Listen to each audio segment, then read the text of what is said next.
नमस्कार, आप देख रहे हैं दिल्ली लाइव। मैं हूं आपके साथ कीर्ति बिंदल और बुलेटिन का आगाज महत्वपूर्ण खबर के साथ। दिल्ली की अरविंद केजरीवाल सरकार और उपराज्यपाल के बीच शिक्षकों को ट्रेनिंग के लिए फिनलैंड भेजने को लेकर विवाद और बढ़ गया है।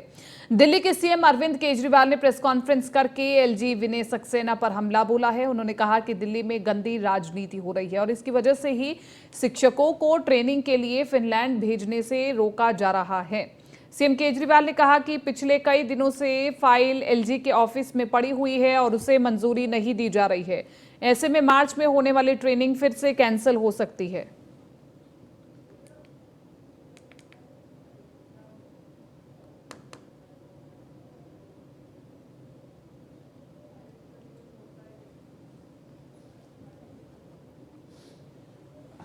तो आज मुख्यमंत्री अरविंद केजरीवाल ने प्रेस कॉन्फ्रेंस की और प्रेस कॉन्फ्रेंस करके एक बार फिर से केंद्र सरकार पर निशाना साधा और कहा कि कैसे संविधान का दुरुपयोग करके, संविधान का उल्लंघन करके एलजी द्वारा दिल्ली में हो रहे कार्यों को रोका जा रहा है। अरविंद केजरीवाल ने यहां तक कहा कि केंद्र सरकार बदमाशी कर रही है। तो एलजी साहब के यहाँ से पूरे मीडिया में दिया गया था कि मुझे कोई आपत्ति नहीं है टीचर्स के विदेश जाने में। मैं तो कोई आपत्ति नहीं कर रहा, मैंने तो एक इन्फॉर्मेशन मांगी थी। अगर वो आपत्ति नहीं कर रहे तो फिर 15 दिन से फाइल उनके दफ्तर में क्यों पेंडिंग पड़ी हुई है? उन्होंने क्यों नहीं क्लियर किया? इस सिलसिले में मैं ये कहना चाहता हूँ कि कानून में, संविधान में साफ साफ लिखा है LG is bound by aid and advice of Council of Ministers। इसका मतलब ये होता है कि फाइलें LG के पास नहीं जानी चाहिए। जैसे दूसरे राज्यों में भी ये लिखा हुआ है कि governor is bound by add and advice of council of ministers. केंद्र सरकार में लिखा है president is bound by add and advice of council of ministers. तो केंद्र सरकार में भी फाइलें नहीं जाती प्रेसिडेंट के पास, राज्यों में फाइलें नहीं जाती गवर्नर के पास। दिल्ली में भी 2018 में संविधान पीठ, सुप्रीम कोर्ट की संविधान पीठ ने ऑर्डर किया था कि एलजी के पास फाइलें नहीं जाएंगी। मुख्यमंत्री और मंत्री सारे निर्णय लेंगे और वो निर्णय तुरंत लागू कर दिए जाएंगे। लेकिन 2021 में केंद्र सरकार ने बदमाशी करके और कानून पास कर दिया और कानून में लिखा कि सारी फाइलें एलजी के पास जाया करेंगी। ये कानून बिल्कुल गलत है। अब सारी फाइलें एलजी के पास जाती हैं, हर फाइल के ऊपर एलजी जो है वो दो चार उल्टी सीधी कोई ना कोई ऑब्जेक्शन लगा देते हैं। तो ये कानून बिल्कुल गलत है। ये कानून संविधान के खिलाफ है। संविधान पीठ जो थी सुप्रीम कोर्ट की, उसने साफ साफ कहा था कि कोई फाइल एलजी के पास नहीं जाएगी, क्योंकि हमने संविधान पीठ को बताया कि किस तरह से उसके पहले। दिल्ली से अगली खबर, मायावती ने की सुखबीर सिंह बादल के संग बैठक। आगामी लोकसभा चुनाव को लेकर के बैठक हुई है। गठबंधन और आगे बढ़ाने की रणनीति पर चर्चा हुई है। ये तस्वीर हम आपको दिखा रहे हैं। मायावती ने सुखबीर बादल संग मुलाकात की है और इसी के साथ साथ पंजाब की राजनीति में बसपा को और मजबूत करना, ये मायावती का मुख्य लक्ष्य है। लोकसभा चुनाव के मद्देनजर ये काफी महत्वपूर्ण मुलाकात मानी जा रही है। हरसिमरत कौर और सुखबीर बादल के साथ मुलाकात।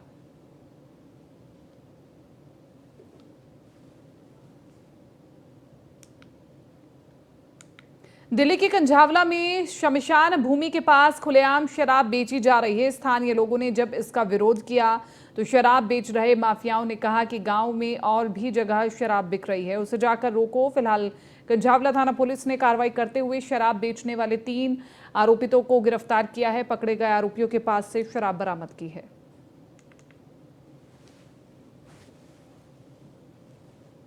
पूर्वी दिल्ली के पांडव नगर थाना इलाके में पुलिस ने 3 ऐसे ऑटो वालों को गिरफ्तार किया है जो सवारी को अपने ऑटो में सस्ते किराए में बिठाकर सुनसान जगह पर जाकर लूट लेते थे। और ऐसा ही एक मामला मंगलवार को रात को सामने आया था।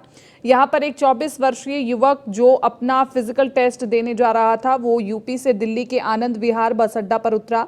वहीं उसे ये 3 ऑटो वाले मिल गए, जिसके बाद लूट की घटना को अंजाम दिया गया। फिलहाल पकड़े गए आरोपियों से पुलिस पूछताछ में जुटी हुई है।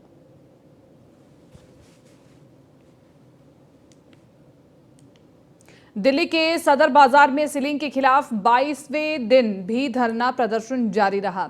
सीलिंग के विरोध में फेडरेशन ऑफ सदर बाजार ट्रेडर्स एसोसिएशन के चेयरमैन परमजीत सिंह पम्मा की अध्यक्षता में सैकड़ों व्यापारियों ने मिठाई पुल पर एमसीडी का पुतला जलाकर नारेबाजी भी की और इस मौके पर परमजीत सिंह पम्मा और राकेश यादव ने कहा, दिल्ली नगर निगम भ्रष्टाचार का अड्डा बन चुका है। आए दिन व्यापारियों को नोटिस देकर और सीलिंग कर पैसे वसूलने का एक जरिया बना लिया गया, जबकि नगर निगम द्वारा ही व्यापारियों से कमर्शियल हाउस टैक्स व ट्रेड लाइसेंस शुल्क वसूलते हैं।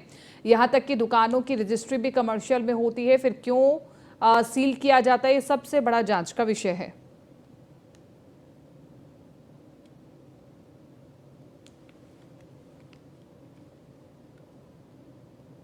रामचरितमानस की प्रतियां जलाने को लेकर लगातार सियासत गरमाई हुई है। वहीं सपा सांसद एसटी हसन ने कहा कि नुपुर शर्मा पर कोई कार्रवाई नहीं हुई। धार्मिक ग्रंथ का मैं सम्मान करता हूं, जिसने भी कॉपी जलाई है उनको सजा मिलनी चाहिए। करोड़ों लोगों की आस्था को चोट पहुंचती है। इसके अलावा बजट को लेकर के भी एसटी हसन ने खास बात कही है, सुनवाते हैं। देश का आम बजट कल पेश हुआ। सरकार इसे गांव, गरीब, मजदूर और महिलाओं का बजट बता रही है। वहीं विपक्षी दल जो हैं वो कहीं ना कहीं से चुनावी बजट भी बता रहे हैं। हमारे साथ बातचीत करने के लिए समाजवादी पार्टी से सांसद एसटी हसन साहब हैं। सर, आम बजट पेश हुआ, सरकार को आपने सुना टीवी चैनलों के माध्यम से, अलग अलग प्लेटफॉर्म्स पे सरकार कह रही है गरीबों का बजट है। आप या समाजवादी पार्टी इस बजट को किस तरीके से देखती है? गरीब के लिए क्या किया इस बजट में? अगर इन्होंने 5 लाख से बढ़ाकर 7 लाख टैक्स में छूट दी है तो महंगाई कहाँ से कहाँ पहुँच गई? महंगाई तो 8 साल में दुगनी तिगनी हो गई और छूट जो है वो सिर्फ 2 लाख की, और वो भी आपने जो सेविंग के डिडक्शन था वो आपने ख़त्म कर दिया। जो लोग LIC में या होम लोन में या बच्चों की फीसों में पैसा देते थे उसमें छूट मिलती थी, वो भी ख़त्म हो गई। मिडिल क्लास के लोग और सैलरी वाले लोग आमतौर से LIC और इन चीज़ों में इन्वेस्ट करते हैं ताकि उनकी ज़िंदगी की सेफ्टी रहे। आपने वो चीज़ें ख़त्म कर दी तो घुमा फिरा के तो दूसरी तरफ से नाक पकड़ ली, वहीं 5 लाख पे फिर आ गए। दिख कुछ रहा है और है कुछ अंदर। पढ़ते जब इसकी खुलेंगी तो जनता को खुद मालूम हो जाएगा। महंगाई पे क्या है? कुछ काम हुआ महंगाई पे इस बजट में? आप किसान के लिए क्या करा आपने? आपने खाद महंगी कर दी, कोई सब्सिडी नहीं दी आपने DAP पे। यूरिया पे जो कट्टा है 5 किलो उसमें कम करे बैठे हैं आप। और किसान की सबसे बड़ी समस्या ये आवारा जानवर हैं। आपने बजट के अंदर इन जानवरों की गौशालाओं के लिए क्या किया? सर, अगर हम बात करें तो रामचरितमानस का जो विवाद है वो बिहार से चलकर उत्तर प्रदेश आया और अब देश के अलग अलग इलाकों में इसको लेकर 2 धड़े हैं। एक धड़ा इसके पक्ष में उतर रहा है, वहीं दूसरा धड़ा इसका विरोध भी कर रहा है। रामचरितमानस की जो प्रतियां हैं वो भी जलाई गई। नुपुर शर्मा मामले में आपने देखा किस तरीके से अलग अलग सड़कों पर लोग उतर आए, उनकी निंदा की गई, कार्रवाई हुई, तमाम तरीके की बातें हुई। आप पूरे रामचरितमानस प्रकरण को किस तरीके से देखते हैं और स्वामी प्रसाद मौर्य का जो वक्तव्य है उसको किस तरीके से आप देखते हैं? नुपुर शर्मा पे कोई कार्रवाई नहीं हुई। दूसरी बात यह कि देखिए, मैंने रामचरितमानस ना तो पढ़ा है ना मैं इसके बारे में ज़्यादा जानता। क्या कंट्रोवर्सी है ये भी मुझे नहीं मालूम, लेकिन धार्मिक ग्रंथ है, मैं सम्मान करता हूँ और हर धार्मिक ग्रंथ का हम लोग सम्मान करते हैं। जिस तरह से अगर उसकी कॉपी किसी ने जलाई है उनको सज़ा मिलनी चाहिए। करोड़ों लोगों की आस्थाओं को चोट पहुँचती है, किसी भी धार्मिक ग्रंथ को जलाना नहीं चाहिए। नुपुर शर्मा का दोष बहुत बड़ा था जिसमें तमाम दुनिया हिल गई थी। वो जेल के पीछे क्यों नहीं गई? जिनके स्टेटमेंट की वजह से लोग सड़कों पे उतर आए, आगजनी हुई, तोड़ फोड़ हुई और मर्डर हो गए। वो सेफ बैठी हुई है। क्या किया आपने?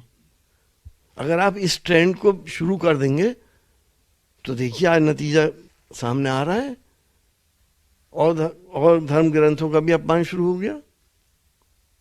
सर, अयोध्या की बात करते हैं। सालिग्राम की जो शिलाएं हैं वो अयोध्या आई है, भव्य स्वागत भी हो रहा है, किस तरीके से आप देखते हैं? देखिए, अच्छी बात है और हमें खुशी है कि शिलाएं यहाँ पे आई हैं, हम उसका स्वागत करते हैं।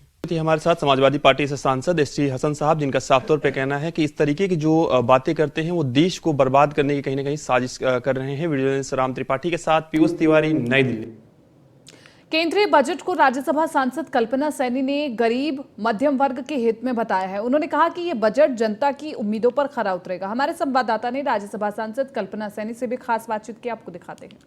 देश का आम बजट पेश हो चुका है और हमारे साथ बातचीत करने के लिए बीजेपी से राज्यसभा सांसद कल्पना सैनी जी हैं। लगातार मैम देश उम्मीदें कर रहा था कि भारत सरकार, केंद्र सरकार अच्छा बजट लेकर आएगी और बजट पेश भी आज हो गया। आपको क्या लगता है, किस तरीके का ये बजट है? ये सर्वश्रेष्ठ बजट है,